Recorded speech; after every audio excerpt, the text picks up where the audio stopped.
네, 타입스크립트를 같이 배워보도록 하겠습니다.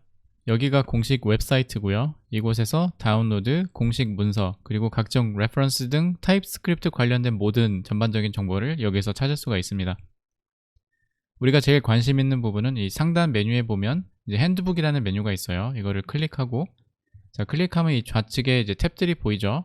그리고 이 핸드북 내부에 보면 이렇게 하위 챕터들이 이렇게 있어요. 그래서 여기에 있는 토픽들을 하나씩 꺼내서 우리가 타입스크립트를 시작할 때 필요한 핵심적인 부분들만 요약해서 배워보도록 하겠습니다. 오늘 배울 첫 장은 베이직 기초 섹션입니다. 타입스크립트 기초에 대해서 설명이 잘 나오고요. 페이지 내용 절반 이상이 에러에 대해서 이야기를 합니다. 예를 들어서 타입스크립트가 어떠한 방법을 통해서 에러를 사전에 방지할 수 있게 도와주는지에 대한 내용이죠. 그리고 나머지는 생산성을 높일 수 있는 타입스크립트에서 제공되는 도구들에 대해서 설명을 하고 있습니다. 우선 페이지 첫 번째에 나와 있는 내용을 잠시 보고 가겠습니다. 자, 메시지라는 변수가 미리 선언되어 있다고 가정하고 이와 같은 작업을 하죠. to lowercase라는 함수를 실행시키고 또 메시지라는 오브젝트 자체를 또 실행을 시켜요. 이렇게 작업을 실행한다고 했을 때 우리가 일반적인 자바스크립트 관점에서 보면 이게 어떤 부분들이 예측이 되고 또 어떤 부분들이 에러로 이어질 수 있을까 이런 생각을 한번 해봅니다. 자, 거기에 대한 질문들이 이렇게 나오죠. 그래서 여기에 던져진 질문들처럼 메시지라는 변수가 함수 형태로 호출이 가능한지, 그리고 to lowercase라는 속성이 존재하는지, 그리고 또 그 to lowercase라는 속성이 함수처럼 호출이 가능한지, 그리고 이게 모두 가능하다면 우리가 이 두 가지 작업을 했을 때 반환되는 값들은 어떻게 되는지, 이러한 질문들이 생기게 돼요. 예를 들어서 메시지라는 변수가 hello world라는 문자열을 담고 있다고 가정을 했을 때 우리가 이렇게 실행을 시키면 런타임에서 오류가 발생합니다. 자, 이런 식으로 타입 에러가 발생이 되겠죠. 자, 그리고 그 다음 문장을 보면 이 부분에서 던지는 이야기는 만약에 이런 실수들을 미리 방지할 수 있다면 굉장히 좋을 것 같다라고 이야기를 하죠. 제일 중요한 포인트입니다.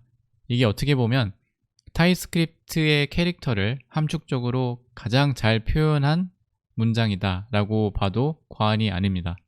아까와 같은 맥락에서 이 두 가지 변수들을 보자면 우리가 만약에 이렇게 코드를 실행시켰다고 했을 때 자바스크립트 개발 환경이었다면 코드가 배포되고 런타임까지 가기까지 이 오류들을 캐치 못할 상황이 생길 수가 있습니다.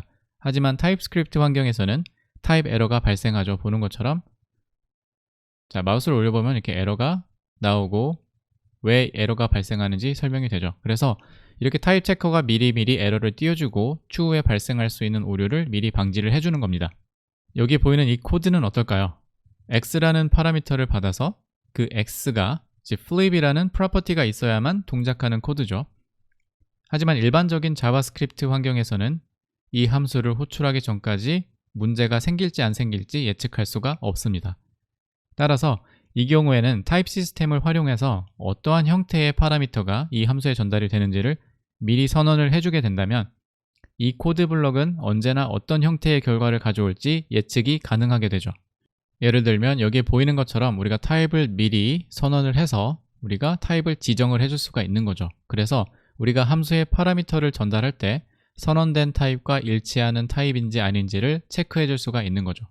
정적 타입 체킹이 나옵니다. 자, 아까 봤던 첫 번째 예제와 비슷한 그런 예제를 가지고 있죠. 그래서 타입 에러 같은 부분을 코드 작성 단계에서 오류를 미리미리 확인하고 런타임 단계로 넘어가기 전에 미리 검사를 해주는 부분입니다. 그래서 사전에 에러를 방지해 줌으로써 코드의 퀄리티를 어느 정도 끌어올려 줄 수가 있는 겁니다. 다음은 non-exception 오류입니다. 자, 이거 같은 경우는 이 페이지에서 언급하는 두 번째 에러의 종류인데 예외 처리를 안 해주는 코드들 있죠. 자바스크립트 개발 환경에서 자주 출현되는 그런 패턴에서 파생되는 그런 오류들인데 그런 부분까지 타입스크립트가 캐치를 해줍니다. 예를 들어 여기에 버튼이라는 오브젝트가 있고 자, 12번 라인에 보면 버튼에는 없는 사이즈라는 속성을 우리가 접근하려고 합니다. 이럴 경우에 자바스크립트 환경에서는 여기에서 에러를 띄워주지는 않아요. 그냥 이럴 땐 이제 undefined가 되는 거죠. 근데 타입스크립트에서는 이런 부분 역시 고려를 해줍니다. 자, 몇 가지 비슷한 예를 더 들어보자면 이 다음은 이제 타이포, 즉 오타를 잡아주는 케이스인데 스트링 메서드를 사용을 하죠. 자, 언커멘팅을 해보겠습니다.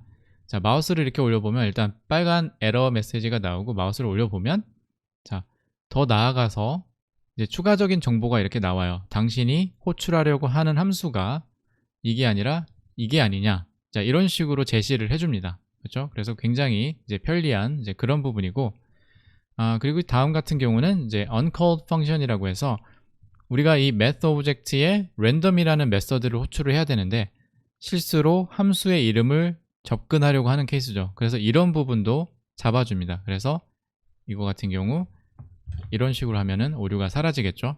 자, 그리고 이거는 이제 닿을 수 없는 로직 뭐 이제 그런 부분인데 우리가 조건문 로직 같은 거 사용할 때 도움이 되는 부분이에요. 자, 여기 보면 우리가 변수를 이렇게 선언을 했는데 이 변수는 항상 a라는 값을 리턴을 하죠.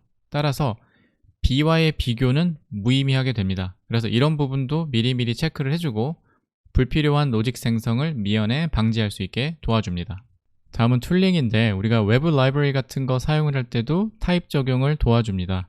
그래서 여기 예제 코드를 보면 이제 express라는 패키지를 우리가 불러와 주죠. 그래서 이렇게 실행을 할 때 이게 보는 것처럼 이제 자동 완성이나 이런 속성 이름, 메서드 이름 같은 거를 이제 미리미리 띄워줍니다. 그래서 이런 부분에서 실수를 이제 미연에 방지를 해주고 예를 들어 라이브러리를 볼 때 우리가 문서를 통해서 이제 어떤 메서드나 어떤 함수들이 이제 제공이 되는지 그런 부분을 우리가 확인을 하잖아요. 근데 이런 자동 완성으로 인해서 우리가 미리미리 알 수가 있어서 그런 시간도 절약해주는 이제 그런 이점이 있습니다. 자, 이제 TSC라고 불리우는 타입스크립트 컴파일러입니다. 보통 npm으로 설치를 하고요. 자, 여기 예제가 이렇게 나와 있죠. G 옵션을 붙여서 전역으로 인스톨을 할 수도 있고 프로젝트에 따라서 로컬 인스톨도 할 수가 있어요.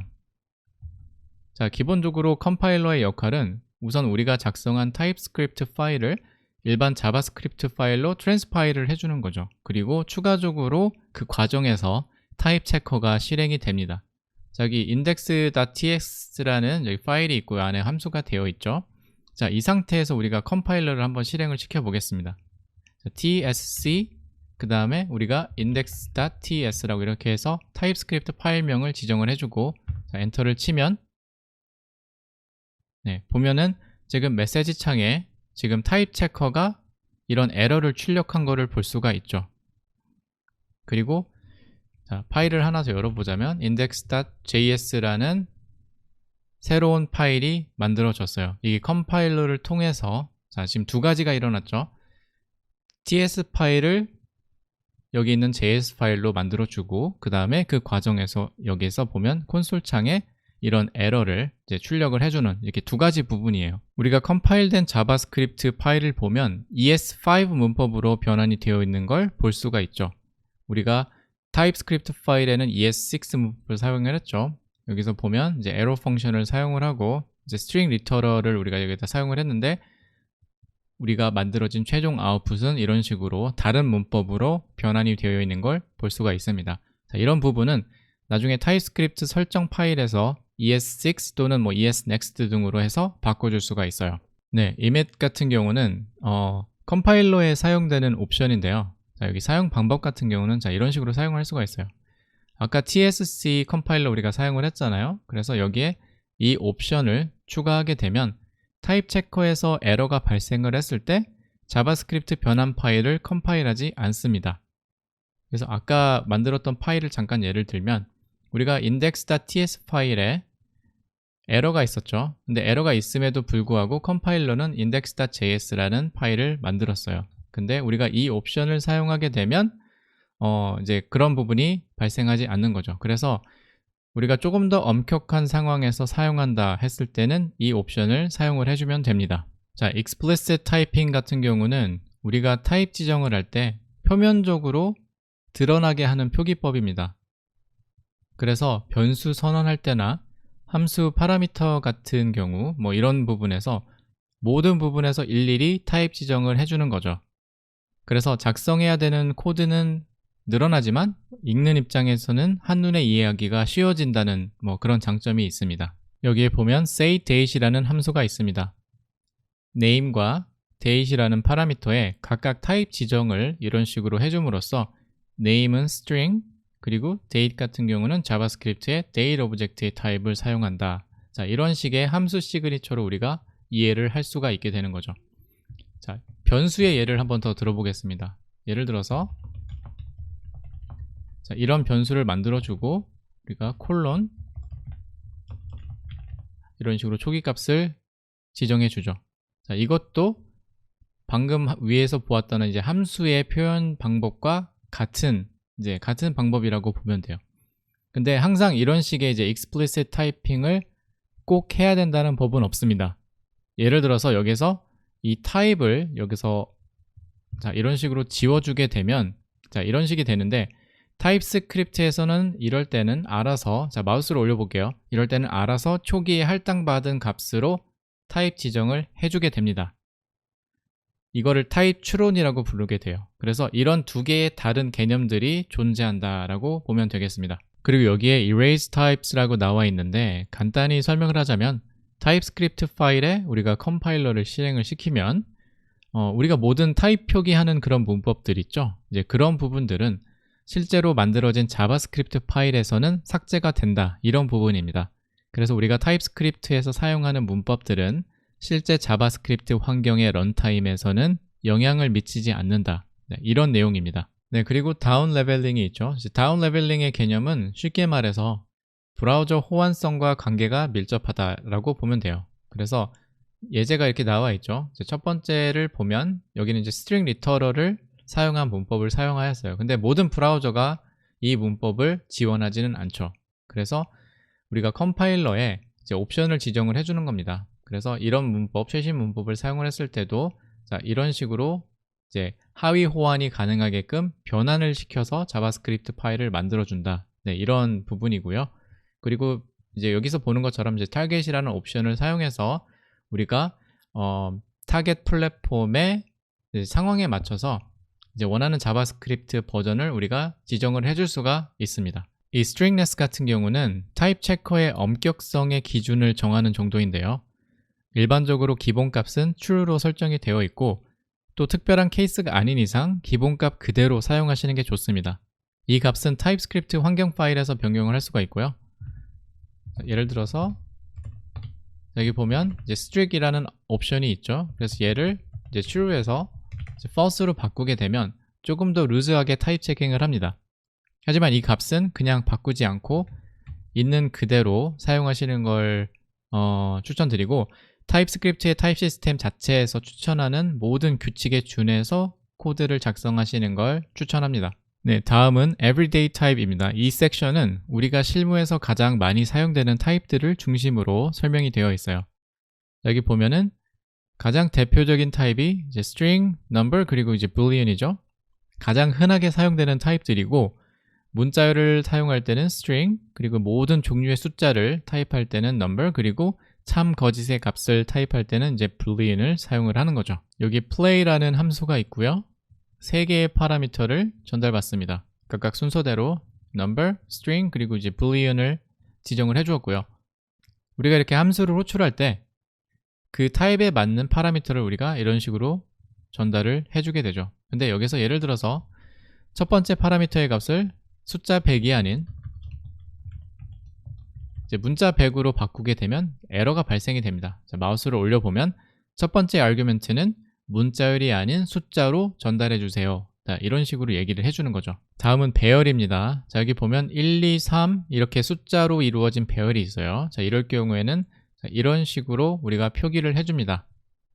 배열을 구성하고 있는 요소들의 타입을 기반으로 이런 식으로 표기를 해주는 거고요. 만약에 얘네들이 1, 2, 3 숫자가 아닌 문자열일 경우에는 여기 보는 것처럼 이제 string 그 다음에 이제 배열의 약식 표기법을 이렇게 사용을 할 수가 있는 겁니다. 자, 여기에 platform list라는 문자로 이루어진 문자열 배열이 있습니다. 그래서 만약에 이 배열을 여기에 있는 함수에 전달한다고 했을 때 자, 이런 식으로 표기법을 사용해서 타입 지정을 해줄 수가 있는 겁니다. 만약에 이게 문자열이 아닌 숫자 배열일 경우에는 이제 string을 넘버로 이런 식으로 바꿔주면 되겠죠. 그리고 또 한 가지 이제 array construct를 사용해서 제너릭 스타일로 이렇게 표기법을 사용을 했을 수가 있는데요. 지금 우리가 숫자 배열이기 때문에 여기에 넘버를 넣어주면 아까와 같은 그런 결과죠. 그래서 이 방법도 유효하고 그리고 이 방법도 유효하다. 이제 두 가지 방법 모두 사용이 가능하다. 이렇게 보시면 되겠습니다. 다음은 any 타입입니다. 이름에서 알 수 있듯이 아무 타입이든 가능하게 만들어주는 그런 표기법이에요. 와일드카드랑 결이 비슷하다고 볼 수가 있습니다. 그래서 어떤 값이든 any로 타입이 되어 있으면 컴파일러는 해당 값의 타입 체킹을 하지 않습니다. 여기 예제 함수를 잠시 볼게요. 여기 보면 이제 파라미터를 우리가 전달하게 되는데 이런 식으로 any 타입을 사용을 하게 되면 이 함수에 아무 값이나 전달을 할 수 있게 됩니다. 그래서 여기 두 개의 다른 케이스가 있는데 첫 번째 같은 경우는 우리가 오브젝트를 전달하고 두 번째는 우리가 문자열을 전달을 하게 되죠. 이렇게 둘 다 유효하다. 왜냐하면 우리는 여기에 지금 any라는 타입 표명을 하였기 때문에 여기선 타입 체킹이 이루어지지 않는다라고 보면 돼요. 그래서 우리가 이 파라미터를 받아서 함수처럼 사용을 하던 아니면 함수의 그 파라미터의 속성을 업데이트를 하던 타입스크립트는 신경을 안 씁니다. 그리고 이제 우리가 오브젝트 누르고 닷을 눌렀을 때 보는 것처럼 이 자동 완성 윈도우가 나오지 않죠. 네. 이런 식으로 이 any 타입은 개발자에게 자유도를 주고 좀 더 유연하게 코드를 작성할 수 있게 서포트를 해줍니다. 하지만 처음 시작하시는 분들은 일단 이 사용을 최대한 자제하는 게 좋고요. 만약에 꼭 사용해야 되는 상황이 생긴다. 뭐 이럴 경우에는 여기에 꼭 이제 커멘트를 남겨주시는 게 좋습니다. 그렇죠? 그래서 왜 any를 꼭 사용해야 되는지에 대한 이유를 이렇게 커멘팅 처리를 해주시는 게 좋습니다. 자, 이제 변수에 대한 타입 표기법이 나옵니다.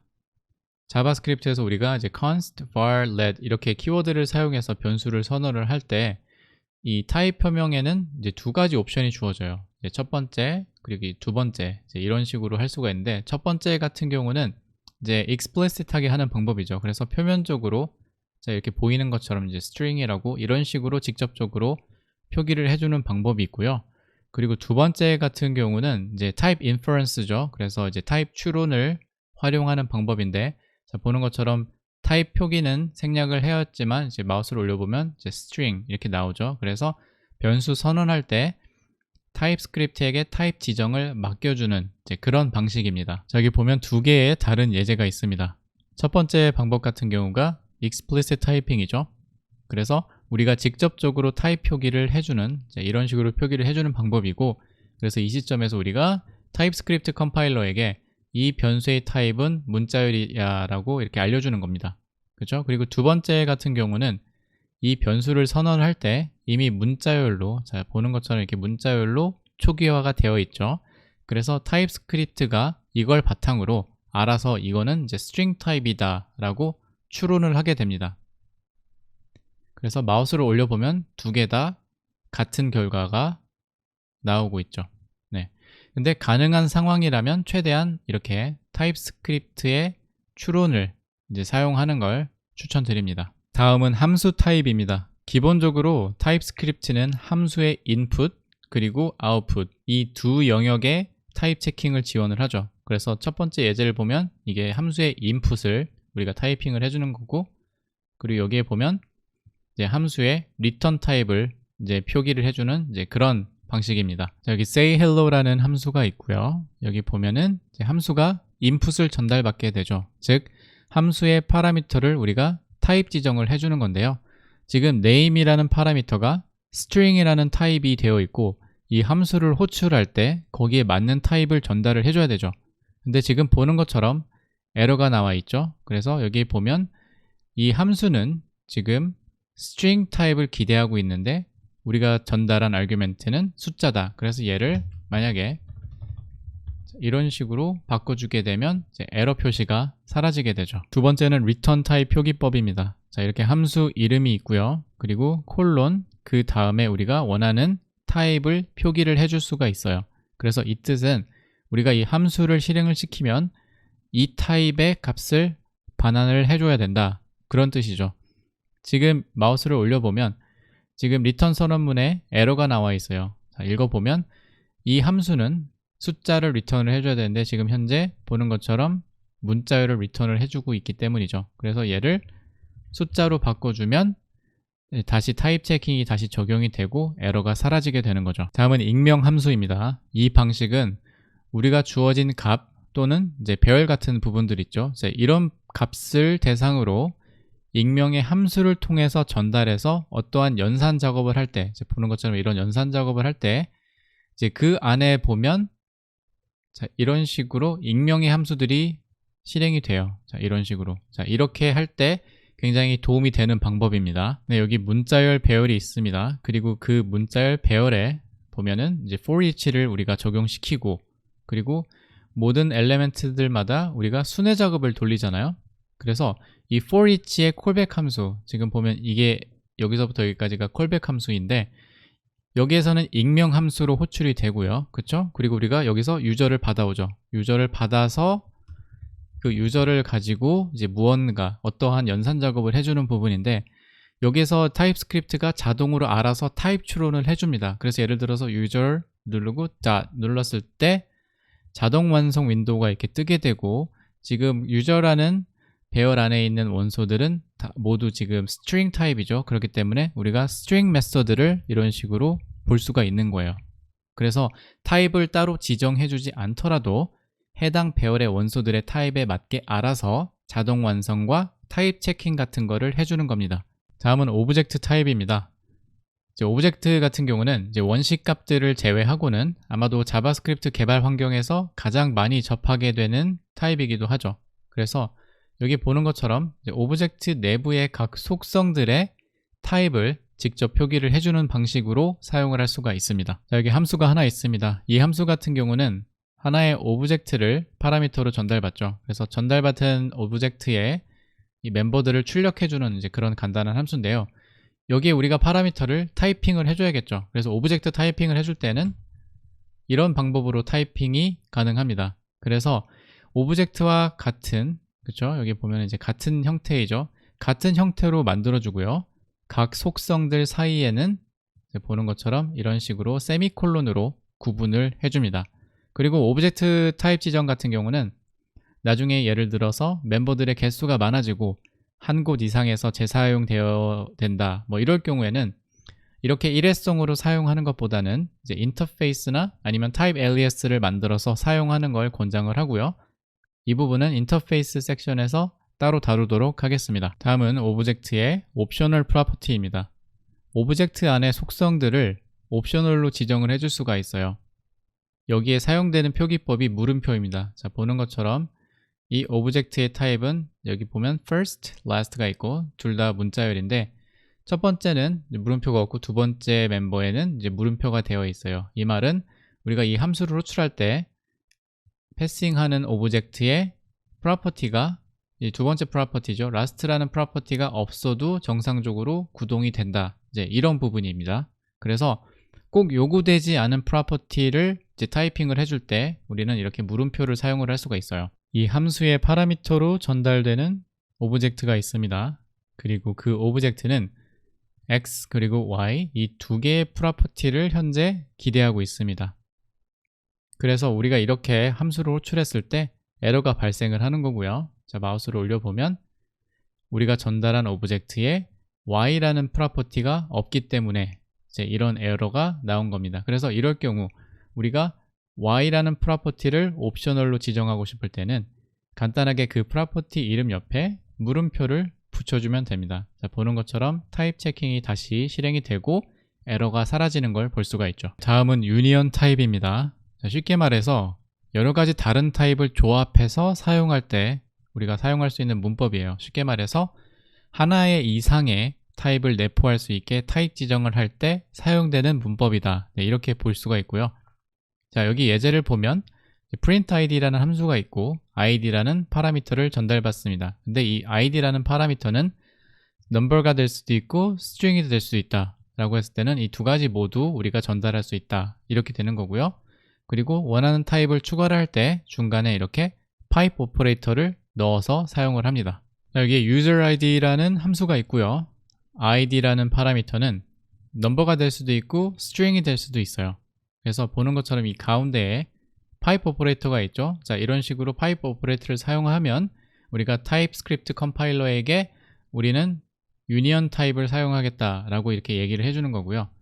자, 한번 실험을 해보겠습니다. 이제 user ID 하고 숫자를 넣어보고 user ID 하고 문자를 넣어봐도 이 모두 전달할 수 있게 되는 거죠. 그렇죠? 근데 만약에 user ID 하고 여기다가 false라는 이제 다른 타입을 지정을 하게 되면 에러가 발생이 되는 거죠. 왜냐하면 현재 user id라는 함수는 이 두 가지밖에 지원을 안 하게 됩니다. 근데 내가 이 세 번째 타입도 지원을 하고 싶다 하면은 여기도 마찬가지로 파이프 오퍼레이터를 사용을 해주고요.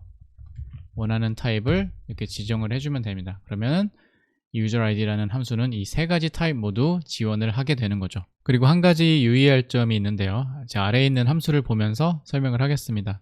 자, id라는 이제 파라미터가 있고 아까와 같이 유니언 타입이에요. 넘버가 될 수도 있고 스트링이 될 수도 있습니다. 자, 이럴 경우에는 자, 이런 식으로 직접적으로 스트링 메서드를 사용할 수가 없습니다. 왜냐하면 타입스크립트에서는 만약에 이런 식으로 유니언 타입으로 파라미터를 전달받게 되는 경우에는 제공받은 타입 모두가 만족시키는 연산 작업만 할 수가 있어요. 그래서 이럴 경우에는 다시 커멘팅을 해주고 자, 이런 식으로 내로잉을 통해서 조건문으로 하나씩 감싸줘야 됩니다. 다음은 type alias입니다. 자, type alias 같은 경우는 아까 우리가 오브젝트 타입 지정할 때 잠깐 언급을 했었죠. 그래서 이 방법을 사용을 하면 그때그때 일회성으로 타입 지정을 하는 게 아니라 하나의 틀을 만들어 놓고 그렇죠? 하나의 블루프린트를 만들어 놓고 추후에 재사용이 가능할 수 있게끔 만들어주는 그런 패턴입니다. 자, 이 함수 같은 경우는 우리가 아까 오브젝트 타입에서 보았던 예제와 같은 함수입니다. 자, 그래서 이 파라미터로 하나의 오브젝트를 우리가 전달을 하게 되고요. 그래서 이 오브젝트를 추출을 해서 재사용이 가능한 이제 type alias로 한번 만들어 보겠습니다. 자, 일단 type alias 같은 경우는 type이라는 키워드를 사용을 하면 되고요. 그리고 타입의 이름을 지정을 해줍니다. 자, 이런 식으로 해주고 이 안에 우리가 이제 프로퍼티들의 타입을 지정을 해줄 수가 있어요. 그래서 x는 number 그리고 y는 number 자, 이런 식으로 지정을 해줄 수가 있고요. 자, 얘를 복사해서 이렇게 교체를 해줄 수가 있습니다. 자, 같은 방법이고 같은 결과를 가져오죠. 근데 이렇게 하나의 타입으로 우리가 선언을 해주고 지정을 해줌으로써 이거를 다른 곳에서도 재사용을 할 수 있게 만들어주는 이제 그런 부분이죠. 자, 인터페이스도 마찬가지예요. 비슷한 맥락입니다. 그리고 인터페이스 같은 경우는 문법이 살짝 틀려요. 자, 인터페이스는 이제 인터페이스라는 키워드를 이렇게 사용을 하고요. 이름도 이제 지정해 주는 것까진 같고 그리고 이제 바로 이제 여기 보이는 이제 는 표시는 우리가 이제 인터페이스에서는 사용하지 않는다. 그리고 얘를 그대로 복사해서 이렇게 쓸 수가 있는 거예요. 그리고 복사해서 현재 이제 type alias를 인터페이스로 바꿔보겠습니다. 네, 같은 결과입니다. 네, 같은 지금 이거는 이제 인터페이스를 참조를 하고 있는데 결과적으로는 우리가 같은 작업을 하고 있는 거다 이렇게 생각을 하면 돼요. 네, 그리고 인터페이스와 type alias의 차이점을 잠시 비교를 해보도록 하겠습니다. 자, 제가 방금 전에도 언급을 했지만 둘 다 상당히 비슷한 기능을 합니다. 그쵸? 그리고 목적은 같아요. 약간의 차이점이라면 확장하는 방법이 살짝 다르다. 자, 그 결이 살짝 다르다라고 보면 되고요. 자, 그리고 여기에 인터페이스를 보면은 이제 왼쪽 편에 이제 인터페이스 예제가 나와 있는데 인터페이스 같은 경우는 보는 것처럼 extends 키워드를 사용을 해서 하나의 대상 인터페이스를 바탕으로 이런 식으로 확장을 하게 되죠.